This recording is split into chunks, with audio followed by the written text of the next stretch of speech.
정부는 주택 공급에 관한 규칙을 개정해서 청약저축 인정액을 10만 원에서 25만 원으로 9월부터 변경한다고 합니다. 청약저축 납입액이 중요한 분야는 공공주택 청약입니다. 민간주택의 경우에는 가점제로 선정하지만 공공주택은 청약저축액과 납입횟수로 선정합니다.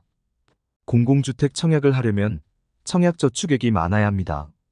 청약저축을 25만 원으로 올리는 이유는 정책자금 대출 때문입니다. 최근에는 언론 기사에서 부실 PF 대출에 주택도시기금이 지원된다고 나오기도 합니다. 주택도시기금에서 정확한 사용처를 밝히지 않고 있죠. 청약저축은 임대주택 건설, 분양주택 건설, 주택 구입자금, 주택전세자금 등에 사용이 됩니다. 최근 가계부채는 크게 증가합니다. 은행들은 대출해줄 돈이 없습니다. 대부분 정책자금 대출입니다. 현재 상황은 1년 전에 언급한 부분입니다. 부동산 시장 이원화는 정책자금 대출이 되는 분야와 은행 자체 대출이 되는 분야로 구분이 됩니다. 현재 부동산 가격을 상승시키는 분야는 10억 이하입니다. 10억이 넘어가면 정책자금 대출이 되지 않습니다. 서울에서 아파트 가격이 급등한다는 것은 정부의 바람이죠.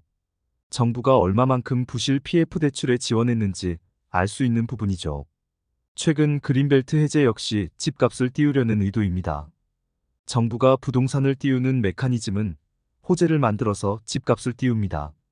그리고 규제구역으로 지정합니다. 투기과열지구로 지정하면 취득세, 양도세, 대출 등 문제로 거래는 실종됩니다. 투기과열지구 주변의 집값은 급등하게 되죠. 정부는 풍선 효과를 노리고 있죠. 정부는 2022년 10월에만 50조 원을 부실 PF 대출에 지원한다고 했습니다. 주택도시기금의 감소폭을 보면 이후에도 부실 PF 대출 지원은 계속된 것으로 보입니다. PF 대출 지원은 정부가 직접 하는 것은 아니고 공공기관을 통해서 지원합니다. 예를 들어 주택도시기금으로 부실 PF 대출을 지원합니다. 아파트 가격이 올라야 부실 PF 대출은 분양을 하면서 살아나게 됩니다. 내년에 금투세가 시행이 되길 가장 바라는 분야는 부동산입니다. 금투세가 시행이 되면 부동산 펀드의 경우 최고 세율이 49.5%에서 27.5%로 하락합니다. 부실 PF 대출 채권에 투자하는 펀드를 만들어서 부동산에 지원하는 것이 금투세 시행의 목적이죠. 기재부나 국토부는 금투세가 시행이 되기를 원하고 있는데 윤석열 대통령이 금투세 폐지를 주장하면서 기재부와 국토부는 난감해집니다. 금투세로 부동산으로 돈을 끌어와야 하는데 어렵게 됩니다. 윤석열 대통령의 특징이 일시간을 대화하면 본인이 50분 이상 말한다고 합니다. 아랫사람 입장에서 윤석열 대통령에게 금투세를 시행해야 부동산 시장이 살아난다는 말을 하기는 아주 어려울 것입니다. 정부에서 부동산을 띄우려고 해도 과거처럼 부동산은 오르기 어렵습니다. 상반기 관리 재정 적자는 104조입니다. 이로 인해서 정부는 시중자금을 끌어옵니다. 24년 1분기 가계저축은 77.6조입니다. 이 중에서 50.5조를 정부가 끌어다 쓰고 26.2조는 해외로 유출됩니다. 해외 주식 채권 등에 투자했다는 의미죠. 이 부분도 언급한 부분입니다. 금투세 부과 가능성으로 23년 3분기부터 해외로 달러는 계속해서 유출이 되고 있습니다. 금투세가 시행이 되면 해외로 자금은 본격적으로 유출이 될 것입니다. 민간이 보유한 달러 유출입니다. 국내 경기는 최악으로 가게 될 것입니다. 윤석열 대통령이 제일 잘하는 것이 금투세 폐지입니다. 현재 모든 과오를 민주당에게 떠넘길 절호의 찬스입니다. 금투세의 가장 문제점은 달러 유출입니다. 금투세를 시행하려면 자본을 통제해야 합니다. 현재 상황에서 한국은행은 시중에 유동성을 공급해야 합니다. 문제는 달러 환율입니다. 달러 환율이 과거보다 높기 때문에 유동성을 공급하기 어렵습니다.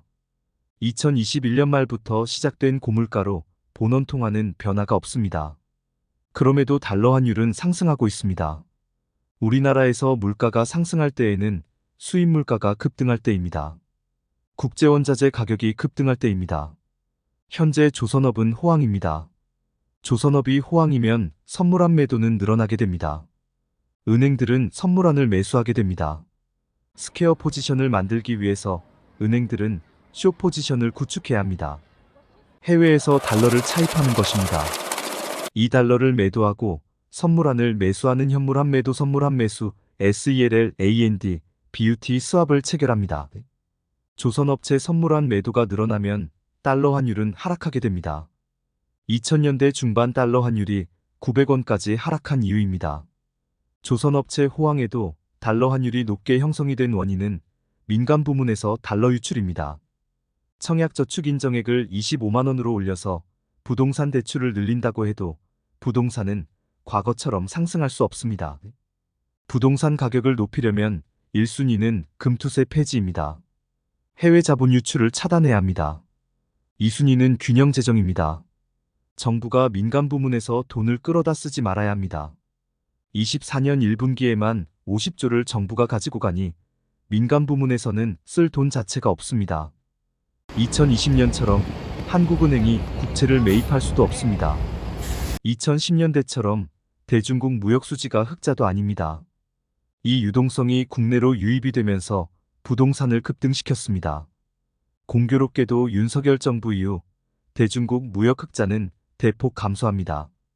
2023년은 적자로 전환됩니다. 우리나라 부동산은 금리를 인하한다고 상승할 수 있는 상황이 아닙니다. 금투세로 해외로 자본은 유출되고 대중국 무역 수지는 적자로 전환이 되었죠. 정부는 부동산 대출의 주범이고 부실 PF 대출을 광범위로 지원했습니다. 그래서 정부는 무조건 부동산을 띄워야 합니다. 수단과 방법을 가리지 않고 있습니다. 부동산 가격이 하락하면 부동산 대출과 지급 보증으로 인해서 정부의 손실은 가중됩니다. 거래에 사용될 돈들이 부동산으로 몰리면서 경기 침체는 가속화됩니다. 현재 경기 침체 주범이 바로 정부입니다.